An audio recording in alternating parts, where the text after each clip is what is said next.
Investor Insights this week, we take a look at some developments on the equity side. We see what we update from our walls perspective, as well as some of the other developments that have been happening around the world. Once again, Petrie's stuck around to help me out with this segment. We're going to go into some local picks because I imagine the local markets have been quite volatile, and I'm going to start us off with our thoughts around PGMs. Oh, bye.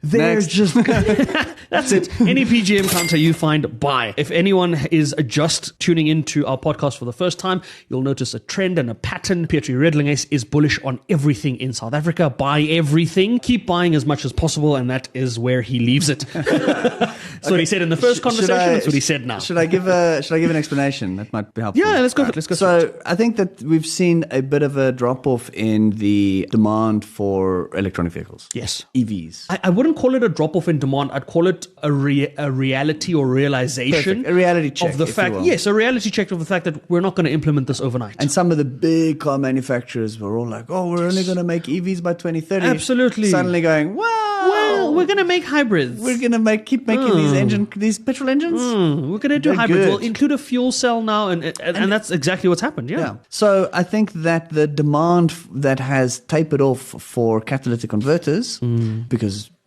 they were very taboo at one point, ICE cars or internal combustion engine cars. Yeah, that demand will return. And I think that puts us in a good position for PGMs to rally. I think a lot of it is at the moment sitting with, again, the China conversation because, one, they have some really good electric vehicle manufacturers, the likes of BYD. What is it? Build Your Dream. Oh, is that what it stands for? Wow. Build Your Dream. They've got those sorts of companies in place there. But at the same time, from a demand perspective, historically, China's always been key from international demand of precious metals and that sort of thing. When we look at the PGM conversation and the EV conversation, everybody wants to kind of move away from the combustion engine and into the electric vehicles. And I think for the longest time, it was about not having a reality in place. We couldn't conceptualize that this could be a reality that electric vehicles could one day take over. And the emergence of Tesla and BYD and that have proven that we can transition. They absolutely can. But at what cost? It's not a cheap exercise to now put Not in place just that. The new amount infrastructure we need to generate an enormous amount of more electricity to power these vehicles. Because right now they're not generating electricity. They're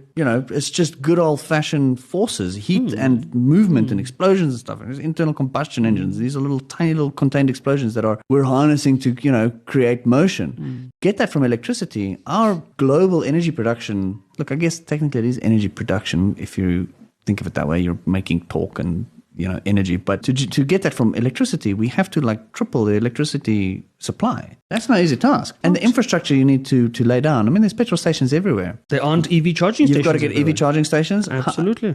Okay, look, touch wood. Thank goodness. Eskom has kept the lights on for some time. But can you imagine if every car was an EV? Yeah. What would happen? It would be load shedding stage 6 globally. Right? There's just not enough energy production. And that's something that we have to solve first, I think. So we're still bullish on PGM stocks, PGM miners. We've got a couple that we have on our wall. The likes of Northam we've looked at in the past. I think we've looked at Implats as well. And they're all kind of really moving in one direction. And it's not the direction we want them to move in, but they're coming into some interesting buy opportunities. I mean, I look at something like Northam, which is on our wall, staying on our wall, because if we look at the pricing right now, it's basically... I'm pretty sure we spoke about Northam last time. Yeah, so we're happy with... It hasn't gone too well. Hasn't gone too well. All right, let's dip into some very specific picks. Our share prices kind of okay around the 120 Rand mark, but the exit from Poland announcement kind of took the share from 125 Rand all the way spiking down to about 110 Rand. Now we're kind of settling around 120. Are you bullish on SPAR? Are you liking SPAR? Yes, actually. So you see, a lot of these are fixed the SAP issues. Some of these stock picks are for the JSE on Tuesday. Just saying, Leader X. There we go. We'll all be at Leader X, by the way. So, yeah, SPAR is one of those picks. Okay. Yeah. What's another one? I don't want to disclose too much. I've got to keep something to keep a bit of a mystery. But Spar is one of the picks, and this one is commodities focused.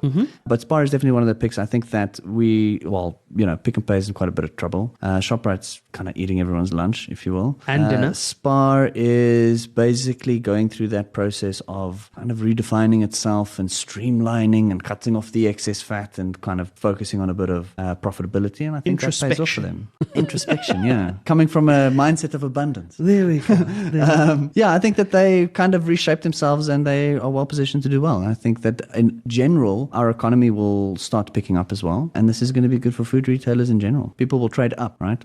Out of Boxer into Spar. Out of Boxer into Spar. At least that's right. Okay. That's quite an interesting perspective on it. I think I have a sneaky suspicion around what your commodities-focused one might be, and I'm going to throw it out there. And if I'm right, then I will know why I'm right. Okay. Sasol. Yeah, well, you see, this is the thing. I'm a bit of a broken record with Sasol. No. I've been saying Sasol for a long time, and it's been going down and down. No, and down, but and down. I will justify why I think I'm right on Sasol. Okay. Because you are right on Sasol. It is my pick. There we go. Thank you. It's not because I know Pietri so well. It's because I too like Sasol. I've spoken to the Sasol CEO quite recently. I've looked at the share price. If we look at just the performance of it, the share being under pressure around the 130 Rand level has been a great support level for it.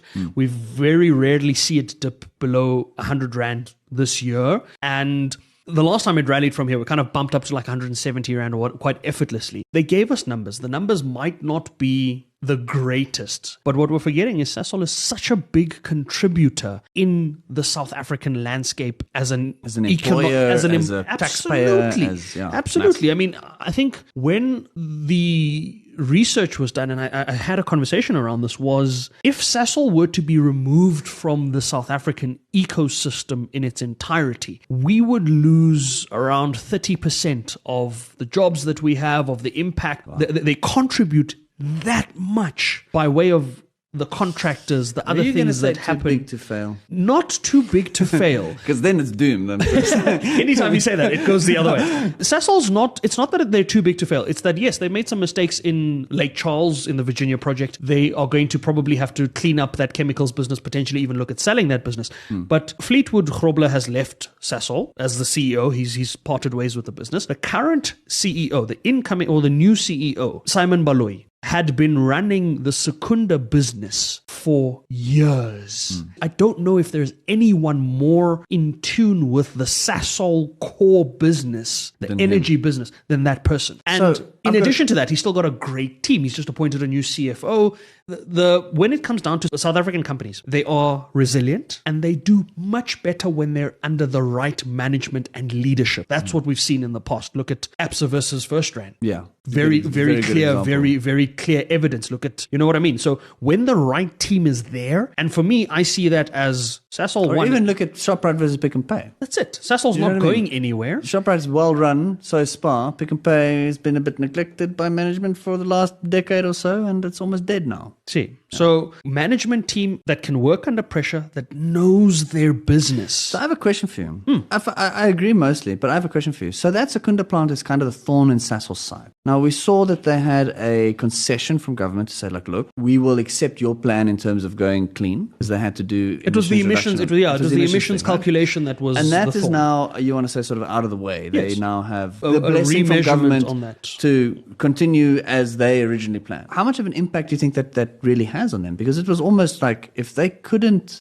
curb emissions to what expectations were, that was Secunda done. Now Secunda's got another 10 years in it at least. Yeah. So and obviously they are making an effort to reduce emissions. Otherwise, they wouldn't be allowed to continue. But it has kind of given them new life, if you will. Absolutely. And for me, when we look at that, the specific side of the Secunda business is the energy business. When you look at the financials of Sasol, the energy business that the Secunda business sits within is still performing exceptionally well. And now you've given it a new lease on life. And on the side of carbon emissions, right, I find it easier to be able to offset your carbon footprint by investing in carbon clean assets than shutting down an entire plant. So Sasol has got other mitigating measures they can put in place to quite easily bring that number down even further. But the fact that they're allowed to remeasure how this is calculated is going to materially impact that business, because they now are going to account for it properly, which is going to affect their numbers. It might not take 12 months. It might not take 24 months to see the turnaround, but that's where you want to get in. You want to get in when the time looks good. Yeah. And so you got to buy it when it's depressed. You know, this is something that like I said, I feel like I've been a bit of a broken record on Sasol. I've been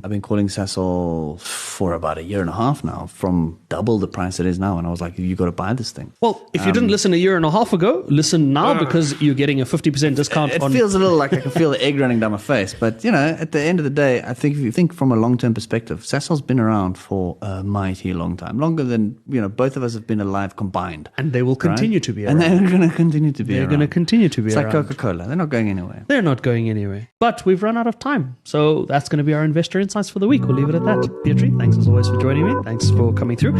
Remember, investing isn't hard. Just try it.